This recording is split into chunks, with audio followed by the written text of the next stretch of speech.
ಸ್ನೇಹಿತರೆ ಎಲ್ಲರಿಗೂ ನಮಸ್ಕಾರ. ಈ ದೇಶ ಪ್ರೇಮ ಅಂತ ಅನ್ನೋ ವಿಚಾರ ಬಂದಂತಹ ಸಂದರ್ಭದಲ್ಲಿ ನಾವು ಪ್ರತಿ ಬಾರಿ ಏನ್ ಹೇಳ್ತೀವಿ, ಭಾರತೀಯರು ಇಸ್ರೇಲ್ ಅನ್ನ ನೋಡಿ ಕಲಿಬೇಕು, ಭಾರತ ಸರ್ಕಾರ ಇಸ್ರೇಲ್ ನಿಂದ ಪಾಠ ಕಲಿಬೇಕು. ಈ ರೀತಿಯ ಮಾತುಗಳು ಭಾರತದಲ್ಲಿ ಆಗಾಗ ಕೇಳಿ ಬರ್ತಾನೆ ಇರ್ತವೆ. ಇಸ್ರೇಲ್ಗಿಂತ ದೇಶಭಕ್ತರು ವಿಶ್ವದಲ್ಲಿ ಎಲ್ಲಿಯೂ ಕೂಡ ಸಿಗೋದಿಲ್ಲ ಅನ್ನುವಂತಹ ಮಾತು ಇದೆ. ಅಂತಹ ಇಸ್ರೇಲ್ ನಲ್ಲಿ ಇವತ್ತು ಹೇಳಲಾಗ್ತಾ ಇದೆ, ಭಾರತವನ್ನ ನೋಡಿ ನಾವು ಕಲಿಬೇಕು ಅಂತ. ದೇಶದ ಗೌರವವನ್ನ ಹೇಗೆ ಕಾಪಾಡಿಕೊಳ್ಬೇಕು ಅನ್ನೋದನ್ನ ನರೇಂದ್ರ ಮೋದಿ ಅವರಿಂದ ಕಲಿತುಕೊಳ್ಬೇಕು ಅಂತ ಇಸ್ರೇಲ್ ನಲ್ಲಿ ಚರ್ಚೆ ಆಗ್ತಾ ಇದೆ. ಅದು ದಿ ಜೆರುಸಲೇಂ ಪೋಸ್ಟ್, ಇದು ಇಸ್ರೇಲ್ನ ಪ್ರಖ್ಯಾತ ನ್ಯೂಸ್ ಪೇಪರ್. ಇದರಲ್ಲಿ ಆರ್ಟಿಕಲ್ ಅನ್ನ ಪಬ್ಲಿಷ್ ಮಾಡಿದ್ದಾರೆ. ಇವತ್ತು ಇಸ್ರೇಲ್ ಭಾರತದಿಂದ ಪಾಠ ಕಲಿತುಕೊಳ್ಬೇಕು, ನರೇಂದ್ರ ಮೋದಿ ಅವರಿಂದ ನಮ್ಮ ನೇತನ್ಯಾಹು ಕಲಿತುಕೊಳ್ಳುವಂತದ್ದು ಬಹಳಷ್ಟಿದೆ ಅಂತ. ಇವತ್ತು ವಿಶ್ವದಲ್ಲಿ ಅತ್ಯಂತ ದೇಶ ಪ್ರೇಮಿಗಳು ಸಿಗುವಂತಹ ಎರಡು ದೇಶಗಳು ಅಂತಂದ್ರೆ ಒಂದು ಜಪಾನ್, ಇನ್ನೊಂದು ಇಸ್ರೇಲ್. ಇವರಿಗೆ ಸರಿಸಮವಾದಂತಹ ದೇಶ ಪ್ರೇಮಗಳನ್ನ ನೀವು ನೋಡೋದಕ್ಕೆ ಸಾಧ್ಯ ಇಲ್ಲ. ಅವರಿಗೆ ದೇಶವೇ ಫಸ್ಟ್, ದೇಶಕ್ಕಿಂತ ದೊಡ್ಡದು ಅವರಿಗೆ ಯಾವುದೂ ಕೂಡ ಇಲ್ಲ, ದೇವರು ಕೂಡ ಇಲ್ಲ. ಅಷ್ಟೊಂದು ದೇಶವನ್ನ ಪ್ರೀತಿಸುವವರು. ಆದ್ರೆ ಟ್ರಂಪ್ ವಿಚಾರದಲ್ಲಿ ಎಡವಿ ಬಿದ್ದಿದ್ದಾರೆ. ಎರಡು ದೇಶಗಳಲ್ಲಿ ಟ್ರಂಪ್ ಹಂಗಾಮವನ್ನೇ ಸೃಷ್ಟಿಸಿದ್ದಾರೆ. ಹೀಗಾಗಿ ಈ ಎರಡು ದೇಶಗಳು ಇವತ್ತು ಭಾರತದತ್ತ ನೋಡ್ತಾ ಇವೆ. ಮೋದಿ ಅವರ ಪಾಲಿಸಿಯ ಬಗ್ಗೆ ಚರ್ಚೆ ಮಾಡೋದಕ್ಕೆ ಶುರು ಮಾಡಿದೆ. ಬಹಳ ಇಂಟ್ರೆಸ್ಟಿಂಗ್ ವಿಚಾರ ಇದು. ಈ ವಿಡಿಯೋದಲ್ಲಿ ನಿಮ್ಗೆ ಡೀಟೇಲ್ ಆಗಿ ತಿಳಿಸಿಕೊಡುವಂತಹ ಪ್ರಯತ್ನವನ್ನ ಮಾಡ್ತೀನಿ. ವಿಡಿಯೋನ ದಯವಿಟ್ಟು ಎಂಡ್ ವರ್ಗು ನೋಡಿ. ಏನಕ್ಕೋಸ್ಕರವಾಗಿ ಇಸ್ರೇಲ್ ಭಾರತವನ್ನ ನೆನಪು ಮಾಡಿಕೊಳ್ತಾ ಇದೆ, ನರೇಂದ್ರ ಮೋದಿ ಅವರ ಪಾಲಿಸಿ ಬಗ್ಗೆ ಇಸ್ರೇಲ್ ನಲ್ಲಿ ಚರ್ಚೆ ಯಾಕಾಗ್ತಿದೆ, ಇದೆಲ್ಲದರ ಬಗ್ಗೆ ಈ ವಿಡಿಯೋದಲ್ಲಿ ಡೀಟೇಲ್ ಆಗಿ ನೋಡೋಣ.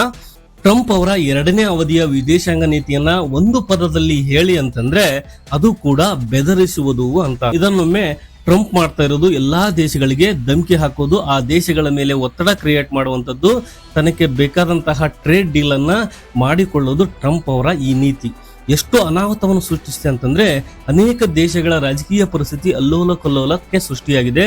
ಇನ್ನು ಕೆಲ ದೇಶಗಳ ಆರ್ಥಿಕತೆ ಬುಡಮೇಲಾಗಿ ಬಿಟ್ಟಿದೆ. ಇದನ್ನ ನಾನು ಸುಮ್ಮನೆ ಹೇಳ್ತಾ ಇಲ್ಲ, ನಿಮಗೆ ಅನೇಕ ಉದಾಹರಣೆಗಳ ಜೊತೆ ಹೇಳ್ತೀನಿ.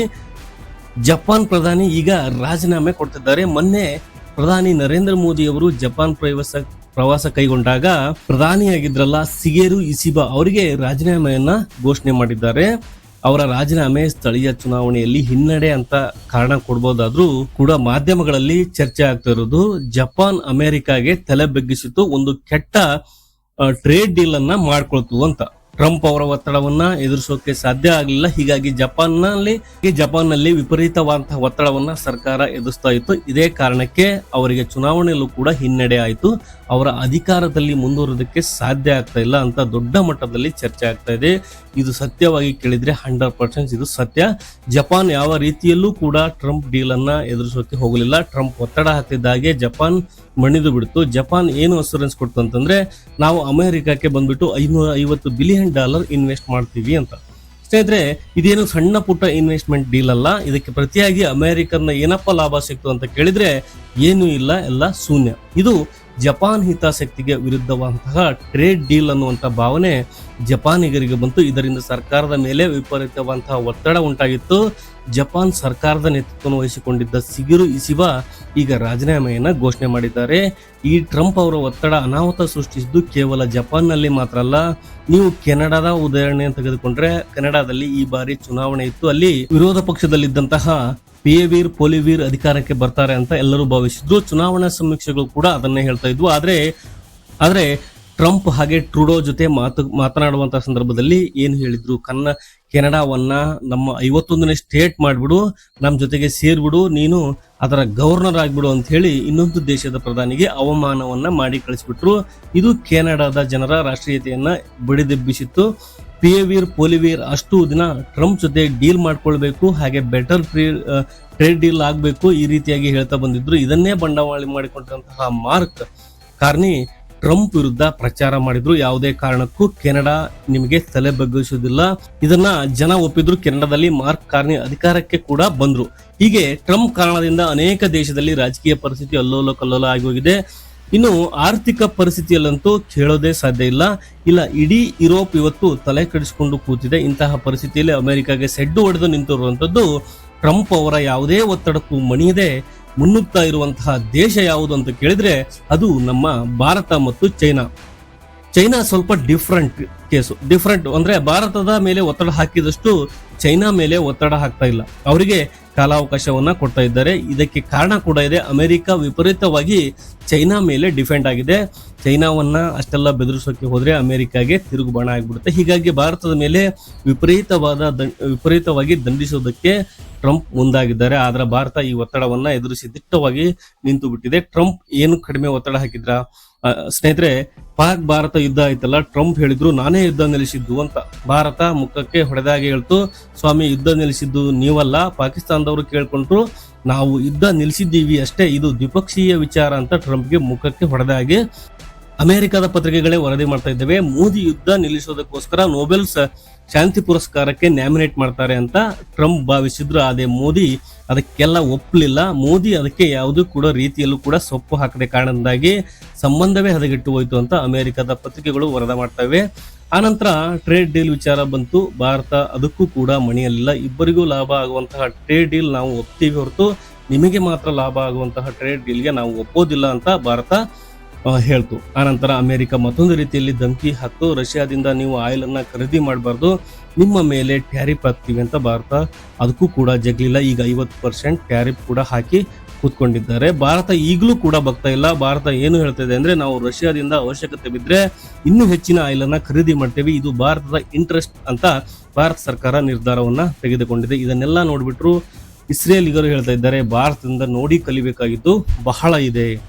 ಪ್ರಧಾನಿ ನರೇಂದ್ರ ಮೋದಿ ಅವರ ದಿಟ್ಟ ಫಾರಿನ್ ಪಾಲಿಸಿಯನ್ನ ನಾವು ಅಡಾಪ್ಟ್ ಮಾಡ್ಕೊಳ್ಬೇಕು. ನನಗೆ ಈ ಜೆರುಸಲೇಂ ಪೋಸ್ಟ್ ಬಂದಂತಹ ಆರ್ಟಿಕಲ್ ಅನ್ನು ನೋಡಿ ಬಹಳ ಆಶ್ಚರ್ಯ ಆಯ್ತು.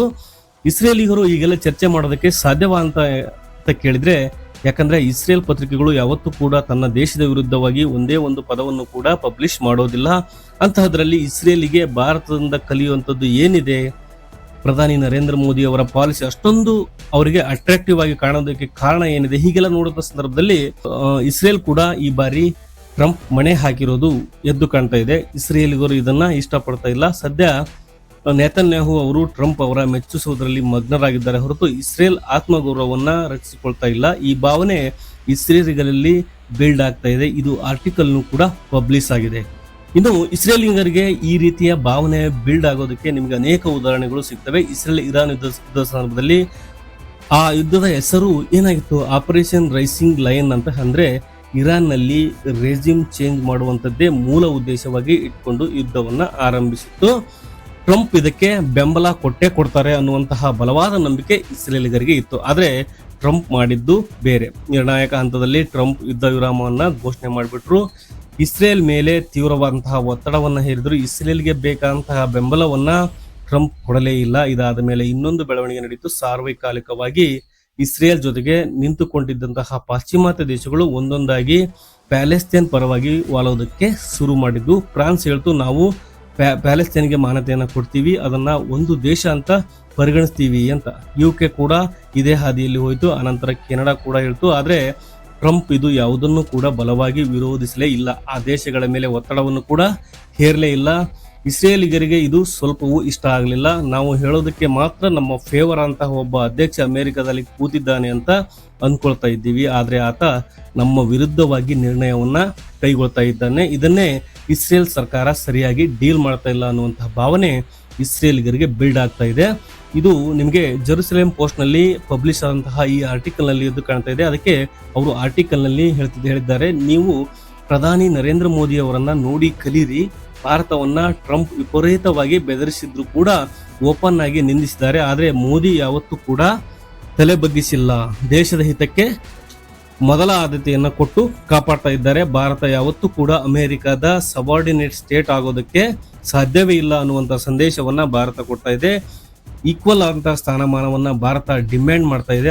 ಆದ್ರೆ ಸದ್ಯ ಇಸ್ರೇಲ್ ಸರ್ಕಾರ ಮಾತ್ರ ಟ್ರಂಪ್ ಅವರನ್ನ ಖುಷಿಪಡಿಸುವುದರಲ್ಲೇ ಮಗ್ನವಾಗಿ ಬಿಟ್ಟಿದೆ. ನಮಗೆ ಟ್ರಂಪ್ ಇಂದ ಏನೂ ಲಾಭ ಆಗ್ತಾ ಇಲ್ಲ ಅಂತ ಈ ಆರ್ಟಿಕಲ್ ನಲ್ಲಿ ಬರೆಯಲಾಗಿದೆ. ಹೀಗಾಗಿ ದೇಶದ ಹಿತವನ್ನ ಆಸ್ತಿಯಂತೆ ಟ್ರೀಟ್ ಮಾಡಬೇಕು, ಅದನ್ನ ಅಷ್ಟೇ ಪ್ರಯಾರಿಟಿಯನ್ನು ಕೊಟ್ಟು ಕಾಪಾಡ್ಕೊಳ್ಬೇಕು. ಹೀಗಂತ ಈ ಆರ್ಟಿಕಲ್ ನಲ್ಲಿ ಬಹಳ ಡೀಟೇಲ್ ಆಗಿ ಬರೆಯಲಾಗಿದೆ. ಸ್ನೇಹಿತರೆ, ನಿಮ್ಗೆ ನೆನಪಿರಬಹುದು, ನಾನು ಈ ಹಿಂದೆ ಮಾತನ್ನ ಹೇಳಿದ್ದೆ, ಭಾರತ ಈ ಫಾರಿನ್ ಪಾಲಿಸಿ ಇದೆಯಲ್ಲ, ಅಮೆರಿಕಾನೇ ಮನೆ ಹಾಕದೇ ಇರುವಂತಹ ನಿರ್ಧಾರ ಇದು ವಿಶ್ವದಲ್ಲೇ ದೊಡ್ಡ ಮಟ್ಟದ ಇಂಪ್ಯಾಕ್ಟ್ ಬೀರುತ್ತೆ. ಭಾರತವನ್ನ ಅನೇಕ ದೇಶಗಳು ಅನುಸರಿಸೋದಕ್ಕೆ ಯತ್ನ ಮಾಡ್ತವೆ, ಒಂದು ಟ್ರೆಂಡ್ ಸೆಟ್ ಮಾಡುವಂತಹ ಆಗುತ್ತೆ ಅಂತೇಳಿ ನಾನು ನಿಮ್ಗೆ ಹೇಳಿದ್ದೆ. ಇದು ಈಗ ಸತ್ಯ ಆಗ್ತಾ ಇದೆ. ಒಂದು ಕಡೆ ಜಪಾನ್ಗೆ ಅನಿಸ್ತಾ ಇದೆ, ನಾವು ಭಾರತದ ರೀತಿಯಾಗಿ ವರ್ತಿಸಿದ್ರೆ ನಮಗೆ ಬೆಟರ್ ಆದಂತಹ ಟ್ರೇಡ್ ಡೀಲ್ ಆಗ್ತಾ ಇತ್ತು, ನಾವು ಆ ತರ ಮಾಡ್ಕೊಂಡ್ವಿ. ಯಾಕಂತಂದ್ರೆ ಇವತ್ತು ಜಪಾನ್ ಭಾರತಕ್ಕಿಂತ ಸಾಕಷ್ಟು ಮುಂದಿದೆ, ಟೆಕ್ನಾಲಜಿ ಇದೆ, ಅದರ ಮುಂದುವರೆದಂತಹ ದೇಶ. ಭಾರತದಲ್ಲಿದ್ದಂತಹ ಅನೇಕ ಸಮಸ್ಯೆಗಳು ಜಪಾನ್ನಲ್ಲಿ ಇಲ್ಲವೇ ಇಲ್ಲ. ಭಾರತದಲ್ಲಿ 10 ಸಮಸ್ಯೆಗಳಿವೆ, ನಮಗೆ ಸಿಗುತ್ತವೆ. ಬೀದಿಗೆ ಒಂದು ಸಮಸ್ಯೆ ಇದೆ. ನಮ್ಮ ಎಕನಾಮಿಗೆ ವಿಶ್ವದಲ್ಲಿ 4ನೇ ಸ್ಥಾನ ಇರಬಹುದು. ಆದ್ರೆ ಭಾರತದಲ್ಲಿ 140 ಕೋಟಿ ಜನರು ಇದ್ದಾರೆ. ನಮ್ಮ ತಲಾದಾಯ ಈಗಲೂ ಕೂಡ ಬಹಳ ಕಡಿಮೆ ಇದೆ.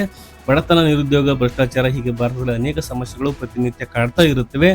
ಸಮಸ್ಯೆಗಳನ್ನು ಹೊತ್ತಂತಹ ದೇಶ ಇವತ್ತು ವಿಶ್ವಕ್ಕೆ ಮಾದರಿ ಆಗ್ತಾ ಇದೆ. ಆದರೆ ಮುಂದುವರೆದಂತಹ ದೇಶಗಳು ಟ್ರಂಪ್ ಎದುರು ತಲೆ ಬಗ್ಗಿಸಿ ನಿಂತಿದ್ದಾವೆ. ಹೀಗಾಗಿ ಭಾರತ ಈಗ ಒಂದು ಟ್ರೆಂಡ್ ಸೆಟ್ ಅನ್ನ ಮಾಡಿದಂತ ಆಗ್ತಾ ಇದೆ. ಇದಕ್ಕೆ ಬೆಸ್ಟ್ ಎಕ್ಸಾಂಪಲ್ ಅಂತಂದ್ರೆ ಇಸ್ರೇಲ್ ನಲ್ಲಿ ಪಬ್ಲಿಷ್ ಆದಂತಹ ಈ ಆರ್ಟಿಕಲ್.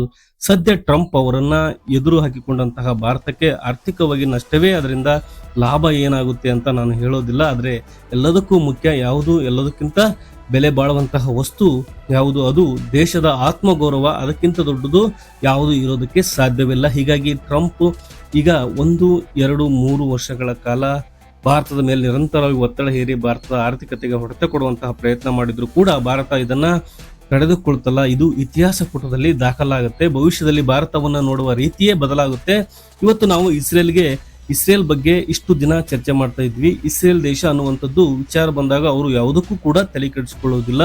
ಅವರಿಗೆ ದೇಶವೇ ಮೊದಲು. ಇಸ್ರೇಲ್ ದೇಶ ಪ್ರೇಮವನ್ನ ನಾವು ಕಲಿಬೇಕು ಅಂತ ನಾವೇನೇ ಇಷ್ಟು ದಿನ ಚರ್ಚೆ ಮಾಡ್ತಾ ಇದ್ವಿ. ಭವಿಷ್ಯದಲ್ಲಿ ಭಾರತದ ಬಗ್ಗೆ ಈ ರೀತಿಯಾಗಿ ಚರ್ಚೆ ಆಗುತ್ತೆ ಅಂತ ಭಾರತ ದೇಶ ಅನ್ನುವಂತಹ ವಿಚಾರ ಬಂದಾಗ ಯಾರಿಗೂ ಸೊಪ್ಪು ಹಾಕೋದಿಲ್ಲ. ಅವರು ಯಾರನ್ನು ಬೇಕಾದ್ರೂ ಎದುರಿಸ್ತಾರೆ ಅಂತ.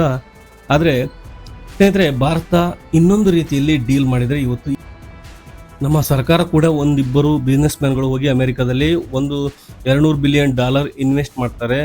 ನಾವು ಒಂದಷ್ಟು F-35 ಅನ್ನ ಖರೀದಿ ಮಾಡ್ತೀವಿ. ಹೀಗೆಲ್ಲ ಭಾರತ ಹೇಳ್ಬೋದು. ಇದು ಮೋದಿ ಸರ್ಕಾರವನ್ನ ಸದ್ಯದ ಒತ್ತಡದಿಂದ ಪಾರು ಮಾಡಿತ್ತು ಕೂಡ. ಟ್ರಂಪ್ಗೆ ಭಾರತ ಒಂದು ಡೀಲ್ ಮಾಡಿಕೊಳ್ಳುತ್ತೆ ಅಂತಂದ್ರೆ ಬಹಳ ಖುಷಿಯಾಗಿಬಿಡ್ತು ಇವತ್ತು. ಆದ್ರೆ ಭಾರತ ಅಂತಹ ಯಾವುದೇ ಡೀಲ್ಗೆ ಮುಂದಾಗಿಲ್ಲ. ಸ್ನೇಹಿತರೆ, ಈ ವಿಚಾರ ಕುರಿತಾಗಿ ನೀವೇನು ಹೇಳ್ತೀರಿ, ನಿಮ್ಮ ಅನಿಸಿಕೆಯನ್ನ ದಯವಿಟ್ಟು ಅಭಿಪ್ರಾಯವನ್ನ ಕಮೆಂಟ್ ಮಾಡುವ ಮೂಲಕ ನಮಗೆ ತಿಳಿಸಿ. ಹಾಗೆ ನಿಮಗೆ ಈ ವಿಡಿಯೋ ಇಷ್ಟ ಆದ್ರೆ ದಯವಿಟ್ಟು ಲೈಕ್ ಮಾಡಿ, ಹಾಗೆ ನಮ್ಮ ಚಾನಲ್ ಅನ್ನ ಸಬ್ಸ್ಕ್ರೈಬ್ ಮಾಡಿ ಅಂತ ಹೇಳ್ತಾ ನಾನು ಮುಂದಿನ ವಿಡಿಯೋದಲ್ಲಿ ಮತ್ತೆ ಸಿಗ್ತೀನಿ.